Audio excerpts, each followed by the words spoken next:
Ngayon ho, mga bossing, puntahan natin itong si Rodante Marcoleta. Ano? Sabi niya kanina, it's Gagalaite si Rodante Marcoleta dito, mga kababayan. Talagang, ang pagkakaintindi ko ho talagang ayaw ni Marcoleta na magsauli yung mga diskaya ng pera. No? Simulat sa pulpa naman ho yan paano yung kay Diskaya? Pinipilit ninyo na mag-restitute. Sabi niya, ewan ko kung pinag-usapan ninyo. What did they tell you, Mr. Diskaya? Your Honor, kung magkano po ang i-restitute po muna namin. Ano sabi nila? Magkano daw? Ako po, hindi ko po masabi kung magkano po. Kasi para sa akin po, parang kami po ang nanakawan. Para sila.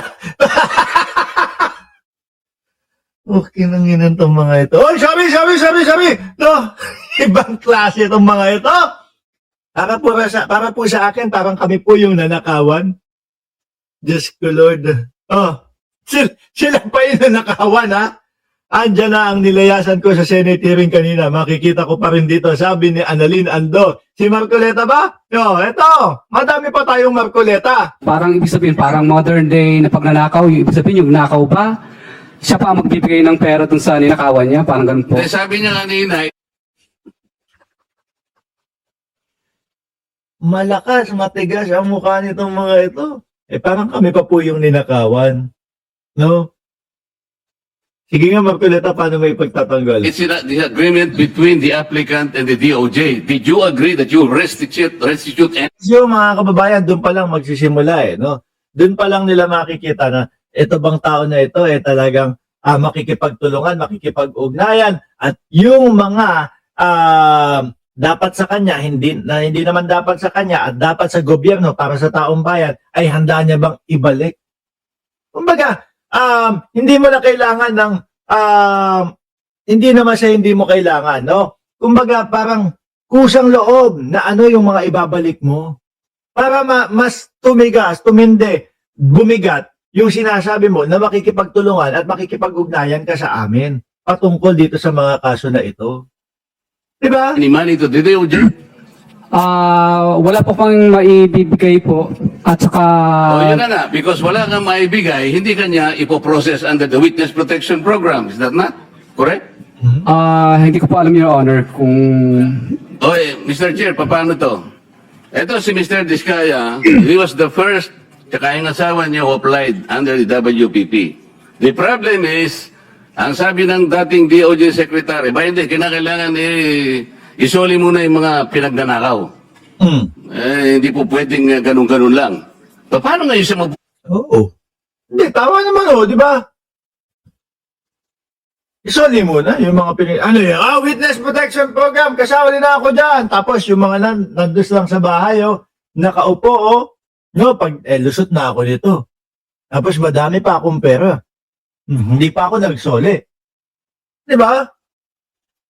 Grabe naman to mga to. process if that was dangled? Paano siya magpo-process to begin? Kumbaga ang gusto nila, proseso nyo. No? Tapos kapag kung ano yung sagot nyo, yun yung mga ibabalik namin. Pag pinayagan nyo kami, sige, magbabalik kami. Parang ganun no? Proseso nyo muna. Pag pinayagan nyo, sige, magbabalik kami. Pag hindi nyo pinayagan, walang babalik. Gusto yung ganun, ganun yung sitwasyon ni Marcoleta. Begin with. May I be allowed to respond now, Mr. Chair? Banatan mo, boss. Makulit yan PG. Thank you, sir. Sir, Mr. Chair, una, sabihin ko lamang po na kasinungalingan po yung sinasabi ni Mr. Diskaya na agad-agad silang sinabihan na magsoli ka. Ang pinag-uusapan po dito, bago man lang makapagsabi ng ganon, kailangan munang makita kung ano ang gusto at kayang sabihin at patunayan ni Mr. Diskaya at ni Mrs. Diskaya doon sa kanilang salaysay. Kung talaga bang handa kang ituro lahat. Kaya nga po kapag sa Witness Protection Program, mga kababayan, ang laging kinukuha, yung pinakalis, hindi yung mastermind. Kasi para ituro mo yung mga talagang nagnakaw. Kung ano ang kaya mong isalaysay, kung sino yung mga ituturo mo, lahat. kung talaga bang makikipag-ugnayan at makikipagtulungan ka sa amin. Ganon mga boss. No? Pero hindi po sila nakikipag-ugnayan sa department. Kaya hindi po sila mabigyan ng kaukulang proteksyon at hindi po ma-process yung kanilang application. So yung sinasabi po ni Mr. Diskaya, from the hearing of November 14 in the Senate Blue Ribbon Committee, there was never a chance or an opportunity that Mr. Diskaya and or counsel even approach the department despite the proddings. Oh. Pero ibang klase, pagtatanggol ni Rodante, Marcoleta, mga bossing dito. Diba? Talagang ipipilit pa din ho, mga kababayan. Paano siguro yung ibang mga humiling ng maging under ng Witness Protection Program? Diba? Nandun na. Tapos yung mga Diskaya hanggang ngayon, wala pa din. Eto, dakuin naman po natin. Yung pag-attend naman po ni Leandro Lebiste, mga boss ni Pamo, sir, doon sa Senado. Akala ko hindi pupunta. Pero pumunta ho, pautal-utal naman. Chairman, has the committee established how the list was acquired? Hindi pa. Nakapagkwento na ba si Congressman Leviste? May we know, Congressman Leviste, how you acquired the list? On September 4 with Yusek Cabral after she had a phone call on speakerphone with Secretary Vince Dizon, and I also had my phone on speakerphone, and I believe that my mother also spoke with Secretary Vince Dizon that night, and Secretary Vince Dizon said that these are public documents and that all of them can be shared not only with me but with the public. And were these given to you as a printout, or was this a file that was emailed to you? The printout that I have sent there with a timestamp September 9, 6:03 p.m. was a hard copy, and I also got a soft copy of that printout. From?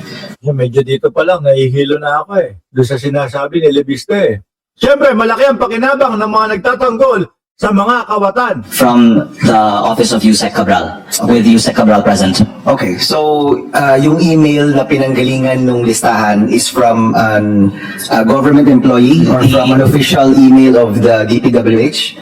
Soft copy was given to me, Sorry, USB ba, or it was Yes. emailed to you?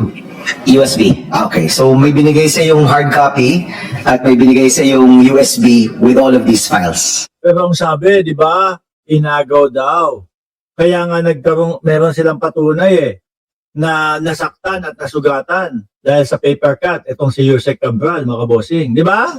Yes, my USB was the one that got the files. Okay, so binigay mo yung USB mo kay Undersecretary Cabral at kinopya niya from her computer. It was my USB from their computer in the presence of Yusek Cabral.